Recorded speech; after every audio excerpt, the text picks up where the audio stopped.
बीमारी हो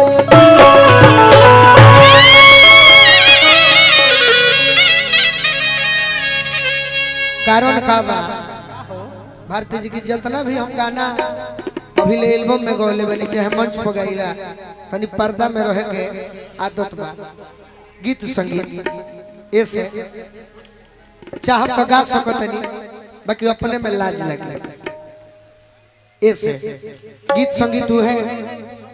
ऐसे कि मतारी बहन भी यूट्यूब पर एक घड़ी सर्च करी है हमने के गीत के श्रोता उहे लोग ज्यादा बा बूढ़ पुरनिया नौजवान भी बाड़ो बाकी हमने कैसन बनौले बनी जाके कुछ औरत लोग भी गीत के सुने तो कान जन बंद करे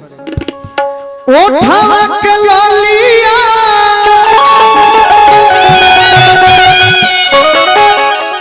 कनवा के बलिया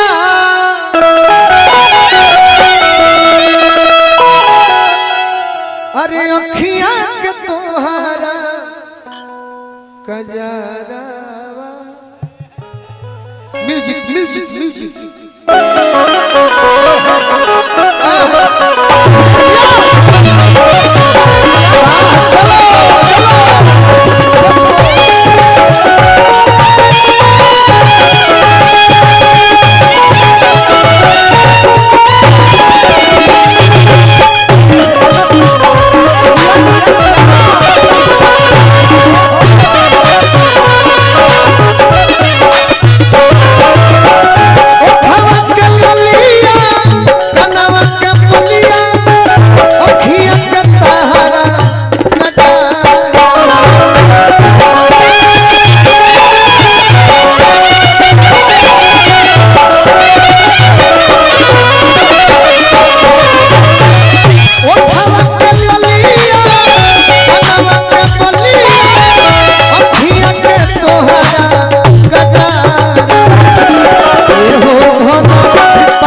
राकेश भैया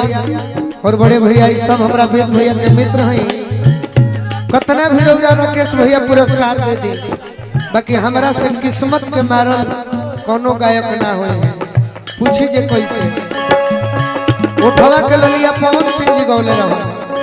हमरे गावल गीत एगो और गीत हमार ही रहे माने पैदा कइल गोलू राजा के रहे याद करो जहिया कुंवर रहल राजा जी से पहिले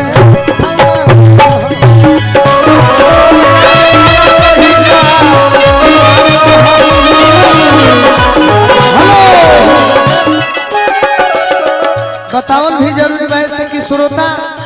ज्यादा चटनी चटक मटक सुनल चाहे तो चटक मटक कहिए गोलू ने जगह के छोड़ दे जियो से अब जाके एगो भिखारी ठाकुर गोपाल राय मदन राय गोपाल राय भरत शर्मा के राह पर विष्णु झा के राह पर चले के प्रयास करो तनी कुछ ना बनो बाकी नाम जीवित रही बाकी हम ही चाहतनी कि रौरा कौन धुन सोचले रही मारे के उहे मारे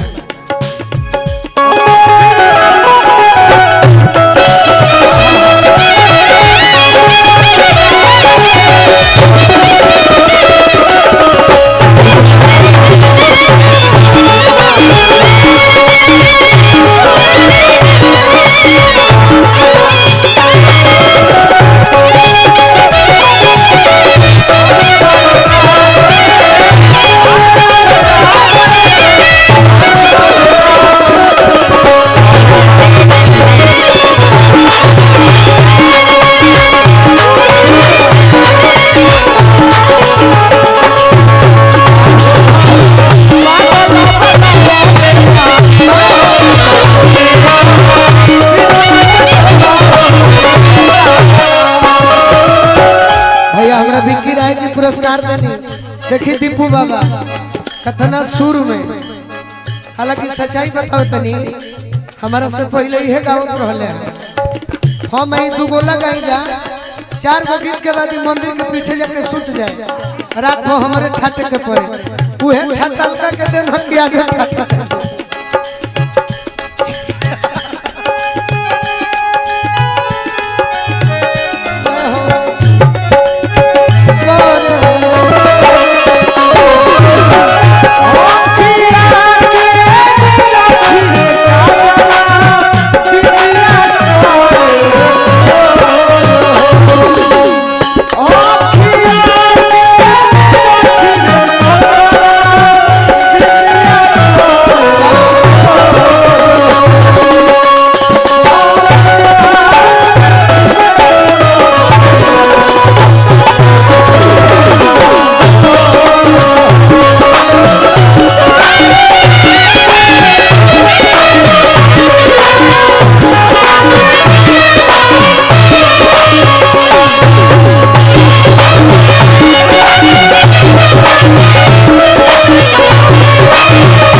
लड़का कहता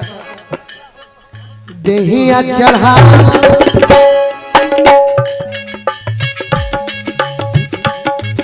सजिंदा जे साज बाज पर संघर्ष करतनी हमरा राजन भैया दीपू भैया हृदय भैया कितना सुंदर मुखड़ा हम सजा देले रही बाकी गा के हलुक को रख हमरा देहिया चढ़ा लागे सोनावा के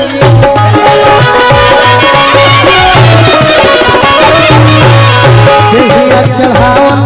लागे सोनावा के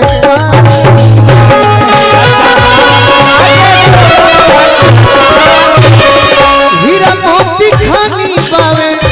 निखरल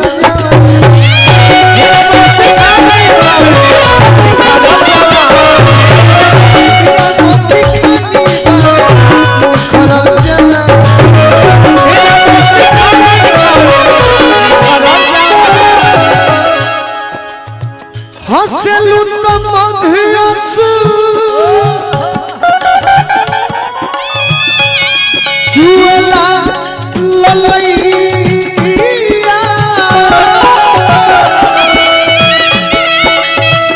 चांदियस चमके नीला